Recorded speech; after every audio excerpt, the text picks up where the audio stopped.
স্থগিত থাকা এইচএসসি ও সমমানের পরীক্ষা বাতিলের সিদ্ধান্ত নিতে হয়েছে একটি অনভিপ্রেত ঘটনার প্রেক্ষিতে। তবে সেই সিদ্ধান্ত বলবতী থাকবে জানিয়েছেন শিক্ষা উপদেষ্টা ওয়াহিদ উদ্দিন মাহমুদ। সচিবালয়ে সংবাদ সম্মেলনে একথা জানিয়েছেন তিনি। এখনো তো সারা দেশে আমরা শান্তি শৃঙ্খলার পরিবেশ ফিরিয়ে আনতে পারিনি। এই পরিবেশটা আরও কিছুদিন আমাদের সামলাতে হবে। বিভিন্ন জায়গায় যে পরীক্ষা কেন্দ্রগুলো সেগুলোর যে অবস্থা, কিছু ক্ষতিগ্রস্ত হয়েছে, অনেক জায়গায় অনেক কাগজপত্র নষ্ট হয়েছে। এদিকে সরকার বাতিল করলেও অনেক এইচএসসি পরীক্ষার্থী পরীক্ষা দিতে চান। তারা বলছেন সব প্রস্তুতি রয়েছে তাদের। একজন শিক্ষার্থীর সঙ্গে কথা বলেছে নাগরিক টিভি, শুনবো তার কথা। আমাদের বর্তমানে এইচএসসি 24 ব্যাচের পরীক্ষা বাতিলের পক্ষে বা বিপক্ষে অনেকেই বলছে। আমি এই পরীক্ষা বাতিলের পক্ষে একদমই সহমত না, কারণ এইচএসসি পরীক্ষা আমাদের প্রত্যেকেরই জীবনে একটা গুরুত্বপূর্ণ পরীক্ষা। ভর্তি পরীক্ষার ক্ষেত্রে কিংবা বিভিন্ন চাকরির ক্ষেত্রে, এমনকি বাইরে যাওয়ার সুযোগ তৈরি করার ক্ষেত্রে এই পরীক্ষাটি আমাদের জন্য খুবই গুরুত্বপূর্ণ। পরীক্ষা দেয়া না দেয়া নিয়ে বিভক্ত শিক্ষার্থীরা, এ বিষয়ে শিক্ষাবিদরা কি বলছেন আলোচনা করতে আমাদের সঙ্গে যোগ দিচ্ছেন শিক্ষাবিদ ডক্টর সোয়াইব জিবরান।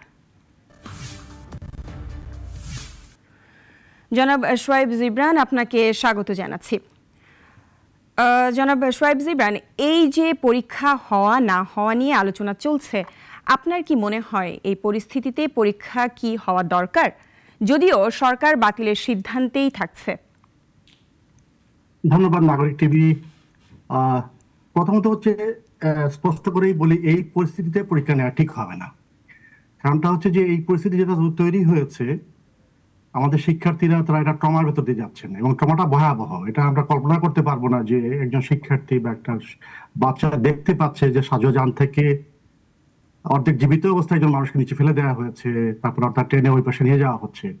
এগুলো ভয়াবহ, এগুলো কল্পনার বাহিরে যে ট্রমা হতে পারে। এটা এই ট্রমা পরিস্থিতি প্রথমত দ্বিতীয় হচ্ছে যে আমাদের স্কুলগুলো ইতিমধ্যে অনেক কিছু পরিবর্তন হয়েছে। শিক্ষার্থীদের বাইরে অনেকদিন তারা বাইরে আছেন, তারা সেই কারণে তারা এই অস্থির অবস্থার মধ্যে ট্রমার ভেতর দিয়ে তারা পরীক্ষা দিতে পারবেন না, এটা সত্যি কথা। কিন্তু যেটা হলে ট্রমাটা পার হওয়ার পর চিন্তা করতে হবে এটা কি করা যায়।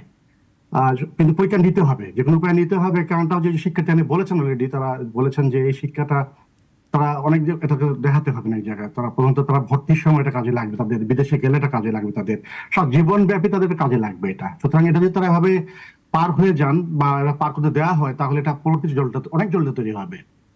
তো ওর পরীক্ষা নিতে হবে, সময় দিতে হবে তাদেরকে। এই সময়টা পাওয়া দরকার যাতে তারা ট্রমাটা কাটিয়ে উঠতে পারেন, পরিবেশ ফিরে আসে।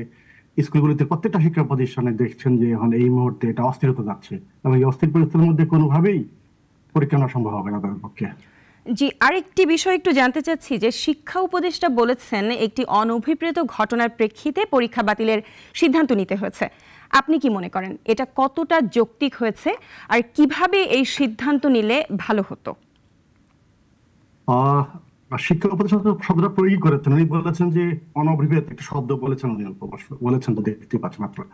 শিক্ষা উপদেষ্টা উনি একজন দেশের স্কলার মানুষ, আপনারা জানেন, উনি জানাশোনার লোক। উনি আপনাদের তার এর মধ্যে যে একটা কথা আমরা শুনেছি, আমরা শিক্ষাক্রম নিয়ে উনি যেমন করে বলেছেন যে আমরা এটা সমন্বয় করবো, আমরা এই ব্যাপারটা অনেক বিশেষজ্ঞ মত দিয়েছেন, জানাশোনা মানুষ উনি। কিন্তু উনি যে পরিস্থিতির মধ্যে ছিলেন সেটা আপনারা সবাই দেখেছেন। এই পরিস্থিতির মধ্যে প্রশাসনের পক্ষে অন্য কোনো সিদ্ধান্ত নেওয়া সম্ভব ছিল কিনা সেটাও তার চিন্তার পরিসর আছে। সিদ্ধান্ত নেওয়া হচ্ছে ঠিক আছে, কিন্তু এটা যে একদমই বাইবেল হিসেবে নিতে হবে এমন কথা নয়। আমরা বিকল্পভাবে নিতে পারি, আমরা সিলেবাস কমিয়ে নিতে পারি, আমরা প্রশ্নের ধরন বদলাতে পারবো, আমরা সংক্ষিপ্ত প্রশ্ন নিতে পারবো, আমরা সময় দিয়ে নিতে পারবো। এটা অন্য যে কোনো উপায়ে নেওয়া সম্ভব এটাকে। আর সবচেয়ে বিপজ্জনক হচ্ছে যে আমরা তো সবগুলো শিক্ষা বোর্ডে আমরা সমান জায়গায় নেই। আমরা ধরুন ঢাকা শিক্ষা বোর্ডে যদি ঠিক করা হয় যে বাকি পরীক্ষার মার্কসগুলো গড় করে দেওয়া হবে, তাহলে সিলেটে কি হবে? সিলেটে তো তা পরীক্ষাগুলো হয়নি এখন পর্যন্ত, সুনামগঞ্জে বন্যার কারণে পরীক্ষাগুলো হয়নি। সেখানে ওই শিক্ষার্থী মেলানো যাবে না। এই পরিস্থিতি মুশকিল হবে। এই সিদ্ধান্তের ভিত্তিতে আমরা ভাবি যেটা পরীক্ষা নেওয়া হয়েছে তার ভিত্তিতে রেজাল্ট দিয়ে দেওয়া হবে, এটা যৌক্তিক হবে না।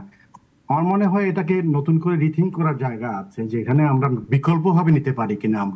আমরা নতুন পদ্ধতি চিন্তা করে, আমরা নতুন ব্যবস্থা নিয়ে নতুন আমরা এক্সামিনেশন টুলস তৈরি করে আমরা নিতে পারি এটা। জি ডক্টর জিবরান, আপনাকে অসংখ্য ধন্যবাদ আমাদের সাথে যুক্ত হওয়ার জন্য। 250-টিরও বেশি ডিজাইন অপশন নিয়ে ওয়ালটন স্মার্ট ফ্রিজ, বোঝে আপনার প্রয়োজন।